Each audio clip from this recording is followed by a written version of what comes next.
Hi everybody, I'm Meres-Sia Gabriel, writing empowerment coach and author of the book I Twirl in the Smoke, and you're watching Feedbackthemagazine.com. Feedbackthemagazine.com is a black-owned, black-operated news outlet. We don't exhibit the same principles that the mainstream media has. We are our own entity.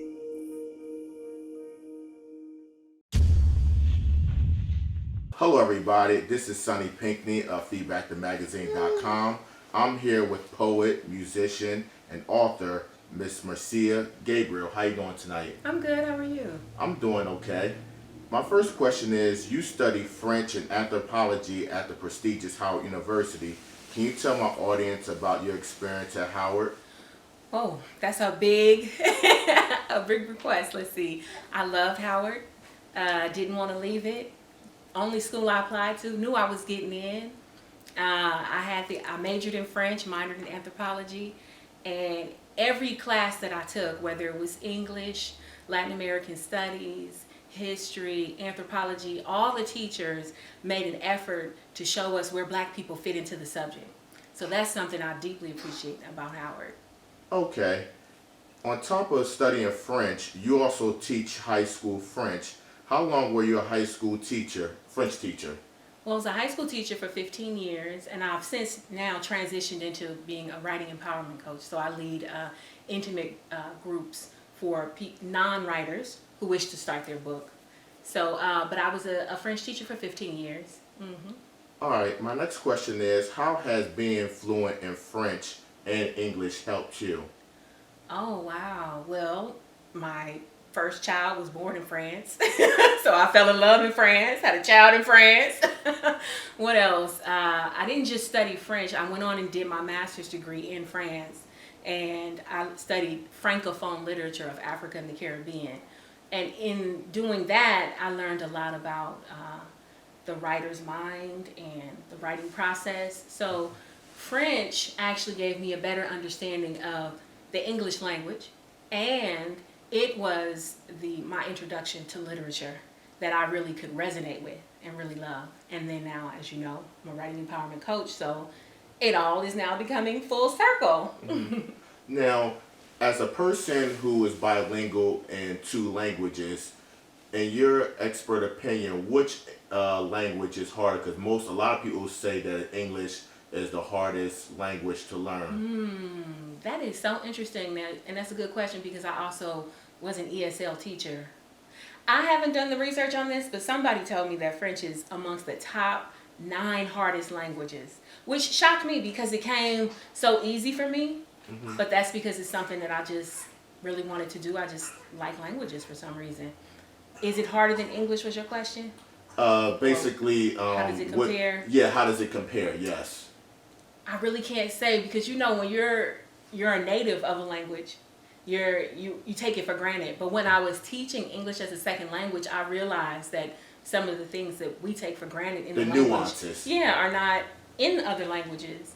But on top of that, I do believe in the whole Ebonics thing, and I embrace myself as an Ebonics speaker.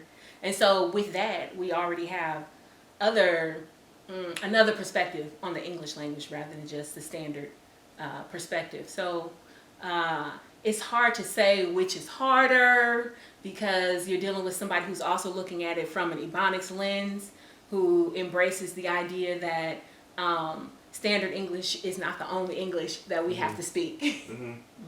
Now, Meres-Sia, you lived abroad and you lived in America. Do you think that America is trending towards a country that's being bilingual in order for Americans to succeed? Not when you look at other countries. I have friends from West Africa who speak 5 and 6 languages, and not just African languages. And then friends in Europe who speak several languages. When you look at the ways some populations in other countries, how prevalent it is to speak another language and learn another language, then you realize that no, we're not really doing that much over here. But I do have friends who are enrolling their kids in Chinese immersion schools, so there is a trend towards that. Obviously, there's some Spanish immersion public schools here in California. I don't know what's going on in other states of the United, but I get the sense that sometimes it's trending to put your child in certain immersion programs, but I don't get the sense that it's something that is a big movement towards it. But I haven't done the research. Now, as a musician, you released your last album in May 2016. Are you currently working on any new music? And if so, when can your fans expect your new album to be released? Thank you for asking that question. Wow, so I'm currently focused on developing my writing empowerment program. And then once that really takes off, I will start to focus back on the music. I had to take a break because I had to pull back to really get an understanding of what it was, what was my mission with the music, you know, and what kind of musicians I want and need to collaborate with, and then also to do some more professional development for myself with my voice and writing and things like that. Okay. How would you describe your musical sound, and who are your musical idols that you listen to take inspiration from? Wow. I know it's a long question. I know. I'm just trying to think. It's been a while since I've even, you know, thought about music or tried to market myself musically. So I'm always inspired by world music. I think that probably inspires me the most. And then the fact that I grew up on hip hop. So I love old school hip hop, you know, the social message. I say that because one of my kids that I taught, they're like, all right, I know the hip hop y'all used to listen to, it was like social. It had a social message. And I was like, okay. Like self-destruction. Yeah, I was like, okay, I can actually think to categorize it like that, but I guess in comparison to what you're growing up with now, that would be something that would stand out. Yes. So, it's world, soul, hip hop. I think it would be more of a fusion of those. It's inspired by all of that. For example, on one of my EPs, I did a rendition of Angelitos Negros, which was a poem by a Venezuelan poet. And it had been turned into a song. And then I did my rendition of the song. But the poet is asking, you know, if all angels go to heaven, then why don't the black angels go to heaven too? Why don't you paint images of black angels? So I'm saying that kind of music is what resonates with me. But then I also have some hip hop tracks, and I have some spoken word tracks, and yeah. And I have a reggae song on there actually too. Oh yeah, tell us. Where I sing in English, French, and Creole. Okay, okay. Can this be found on YouTube? Oh, so well, yeah. Some of it is on YouTube, and also Bandcamp. sialove.bandcamp.com. Okay. Cool. SIALOVE. Okay, cool. Your parents were in part of the Black Panther Party, legendary and Black Empowerment group. Can you share to my audience some stories that your parents shared with you growing up as a child? Oh, there's so many things. Let's start with my grandmother, because while my father was the minister of culture, the Black Panther Party, Emory Douglas, and my mother was also an artist and teacher in the Black Panther Party. She went by Asali at that time. But my grandmother is the one who really nurtured me and took care of me and made sure that I had one-on-one attention during that time, because a lot of the parents were living a collective lifestyle, so they were taking care of many children. My grandmother, I remember one time sitting with her and looking outside the window, and she said, "You see those boys over there standing on the corner? If the Black Panthers were around, they wouldn't be standing on the corner, because they'd have something to do. They'd have a job to do. They'd have some papers to sell or a program to run."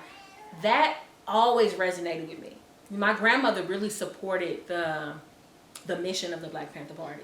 So even though she had other criticisms she didn't like the fact that I was being neglected as an individual child. She felt like the parents should be with their children, but she respected and appreciated the overall mission of the party. There's a lot of stories. I mean, you'd have to ask me a specific question or an angle, because I can't think of anything like that, because when you're raised in it, you know, there's so much. You really don't have you don't know the gravity of the situation because There it you're is. surviving, you're living in You're it, living in it. and that's all you know is the Black Panther Party. That's all you know. Yeah. And so growing up, I just knew that my parents were in an organization that doesn't exist anymore. It's the Black Panther Party. I knew that I had memories of being, my memory actually goes back pretty far. People are always amazed, but I have memories of being in the preschool. I have memories of going, once the party ended, they still had a summer school program. I have memories of being in the summer school, going there every year until that finished. I have, I remember people, even though I still see people, but I remember them from back then. I know that when I would tell people that my father was Emory Douglas in the Black Panther, people from the community knew his work, and they'd be like, that was your dad, or that is your dad, excuse me, still alive, that's your dad, so, and I would see the intensity in their eyes, and they would like stare at me fixed, and I just was like, okay, I know that he had an impact on them, but I still didn't know what it was. I didn't understand everything. And then when I was in the 9th grade, in 10th grade, I got a scholarship to go to an independent private school. And my father told me, don't tell people that we were in the party. Because he was trying to protect me. He didn't want any problems, for me to have any problems from people. He didn't know how conservative maybe the people were there. And so I didn't. And that was kind of what I grew up with. I knew that in my community, I could talk about it. It was nothing, no big deal. But outside of my community, I should be cautious and careful, and I should monitor and see before I just jump in and say, my parents were in the Black Panther Party. The odd thing is that one of my teachers called me into his office, and he said, I saw a documentary last night on the Black Panther Party, and I saw Emory Douglas. Is that your father? And I said, yeah. And he was just like he had so much admiration. So even though my father was trying to protect me, he was like, don't tell people your parents were in the party. It came out, and it was still respect and admiration regardless, yeah. Now, are you still cautious today as a grown adult woman? Or are you still like hesitant about telling individuals that your parents, or you for that matter, were a part of the Black Panther Party? So I'm not as hesitant to tell people that because it's become kind of a mainstream thing now. Everybody kind of, I don't know, people kind of embrace it. They know about it. The movies have been made now, documentaries. It was infused in the earlier 80s of hip hop and stuff like that. I don't have a hesitancy with that, but I do have hesitancies about a lot of things. Like, I'm not one to just run out and just fight for a cause because I've seen what happened for people when they just run out and fight for a cause. And that's not good or bad. I'm just saying that when you grow up and you see people dying over things, or the organization being infiltrated and families falling apart, it impacts you in a different way. And I'm not saying at all that I don't believe that people should fight for things, or that I won't fight for something. I'm not saying that. I just have a different approach. I won't run out in the street and with a sign, or that kind of activism isn't necessarily my thing because I'm more cautious based on what I've seen growing up. Okay. A couple more questions regarding the Black Panther Party. Do you feel that there will be a new Black Panther Party someday or within the next 10 or 20 years? Well, I know that there's a group that calls themselves the New Black Panther Party. Okay. But no, I have to say what my father said, which was, he was like, that circumstances brought that about, and it happened, and that was an era. There was a time for that, and we don't know if those circumstances will bring that up again. Yeah, it's not to say, what I want to say though, just because the Black Panther Party itself as an organization might not form again, that doesn't mean that those issues that they address, those ideals that they stand for, that doesn't mean that won't somehow still get reignited, right? That the energy of the Black Panther Party won't get reignited. That energy can still be reignited, but it can manifest in different ways. Yeah. But the Black Panther Party itself, I think that was that was that. And now there's a new thing that has to happen. Okay. Your mother was the only black woman artist for the Black Panther Party. Did she realize the gravity of her position, and also did she view herself as a trendsetter? There was another woman artist for the Black Panther Party, but my mother studied under my father, and she, I guess, wound up being the woman who made a majority of the art at a certain point. And then what was your question? How did she inspire you, and did she feel like, did she view herself as a trendsetter? I didn't get the impression that she viewed herself as a trendsetter. Or a pioneer? No, I don't get the impression that she viewed herself as that.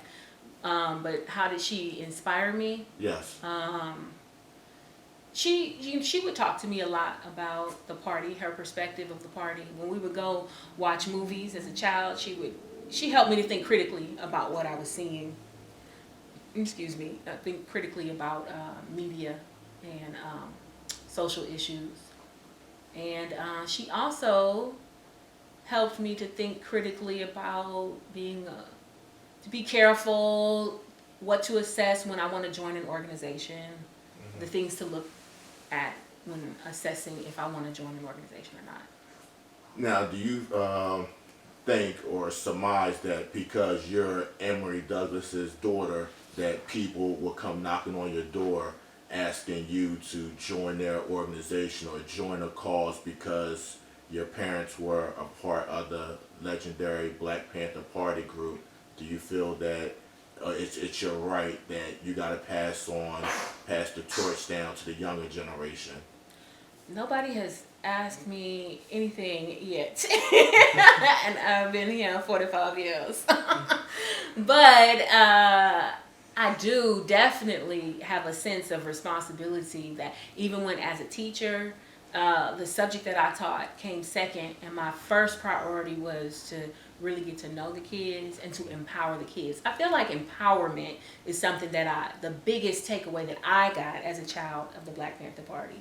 So teaching kids to think critically and to be self-empowered and to how to be autonomous thinkers. So I pass that down to my children and my students when I work with them. And I think that's the biggest thing, is that I teach my kids to be critical thinkers as well. Yeah. Okay. I didn't think to ask this question. How has your father, Emory Douglas, influenced you and inspired you in your 45 years of living on this earth? How has he influenced me or inspired? You know, his biggest influence for me was actually a spiritual influence. When he left the party, he became vegetarian and now vegan. He also began studying Taoism and I Ching and meditation, and he passed that literature on to me. And I became a vegetarian and into herbs, and I've taken that literature of reading the I Ching, and I've gone on to expand and explore, other kinds of literature, and I practiced Qigong and became a Kundalini yoga teacher. So the spiritual aspect of who he became after the party is what was passed on to me, that I grabbed, that was explicitly passed on to me, I want to say, and I took hold of. That's not to say, obviously, other things are passed down and we're just not aware of it, like when we were talking about the English language. So much is just there and we don't know. So it's the same thing with the party. I'm just being entrenched in it. There's so much there that I don't know, but explicitly, it was the spirituality. You wrote the book I Twirl in the Smoke, written in 2011. Will you write another book in the future? Oh, that's a good question, because I'm working on one right now. I'm working on my book, and I'm also launching my January cohort of life-changing writing for those non-writers, people who consider themselves non-writers, who are wanting to start writing their book. So to answer your question, yes, I'm working on a book. Now, for the people out there who always say they want to write a book, how difficult is it to write a book? Like, I know it's not as easy as people make it sound. So tell the viewers out there how difficult or the process of writing a book. Well, I think every author has their own process, and I think it also depends on what you're writing. So a person writing a novel versus a person writing a self-help book is going to have a different process. And my particular book was poems and essays. And because I write all the time anyway, I had some of that material already ready. And some of it was half done, and I worked on it to meet my own deadline. And then some stuff I wrote from scratch. But basically, I compiled what I had. And I've heard that before, that, as long as you journal write, and then later on go to a hotel or somewhere quiet and then compile what you had. I've heard that as advice. But I think every writer has their own path and their own approach. And like I said, it really depends on what it is you're writing. Because I was a working mother, single mother of 2 small children at the time. I had a limited amount of space to work in, but I was determined to get a book done. So that also kind of determined what kind of book I would produce at that time, right? But I wasn't going to let myself not write a book. But I knew that for me, my first book, it wasn't going to be a novel if I wanted to complete it by a certain time, certain deadline. So, yeah. So did you face writer's block? Like you just said, you were you was living in a small space, raising 2 children. Mm-hmm. Did you have any writer's block during that stage? Now you're asking life-changing writing questions. I can't give away all the juice, all the sauce now. I didn't. Okay, did I have blocks? Okay, so my first block was that I always dreamed of writing, but then I felt like I don't know if I have a story to tell, or is my story. Doubt was my first block, and I hired a coach. Like, people can hire me, but mine was a life coach, and I just happened to mention that I wanted to write. So he wasn't a writing coach. I'm a writing empowerment coach. I help you specifically with your writing. But my coach, when I mentioned to him that I wanted to write this book, he did help empower me to realize that I had what I needed to get it done. And so that helped me get through some of my blocks too, was hiring a coach. Okay. Like moi. In 2014, you released your EP titled Sweet and Lovely. Oh. What was the reception in the Bay Area? Oh, that's such a generous question. Or in the community. Okay, so I did get it was written up in the Bayview.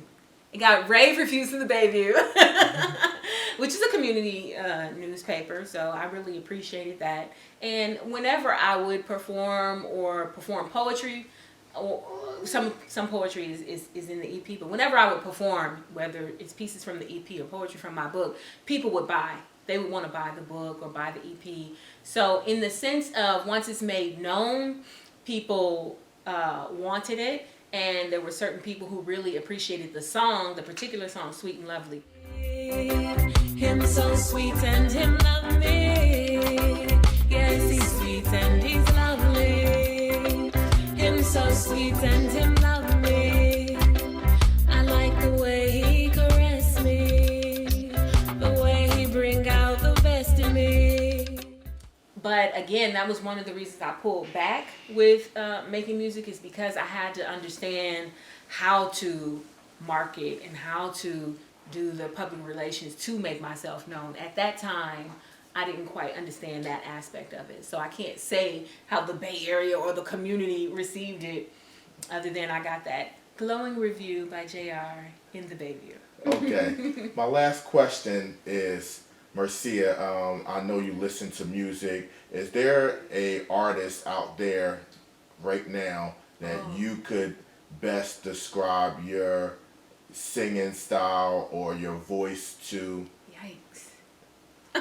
For the viewers. Oh my God. Like when I heard your music or who did you think it was? I'll say more so Jill Scott. Okay. Yeah. I can see that. Yeah, Jill Scott. Yeah. Yeah. Like the that. Neo Soul, okay. Like Kendrick and the Family Soul. Yeah. Yeah. Yeah. I think you did a good job. Yeah, I did my research. Yeah, I did my research. I'll accept that Yes. comparison. Okay, cool. Yeah. Okay, you're shy. I'll Okay, accept your comparison. I think those are great people to be compared compared to. Okay. Well, thank you very much, Meres-Sia. I appreciate you taking time out for doing this interview. And if you want to share your social media information, or you can be contacted at. Yes. You know, So on Instagram, it's Sia Love Music, SIALOVEMUSIC. And Facebook, my name, Meres-Sia Gabriel.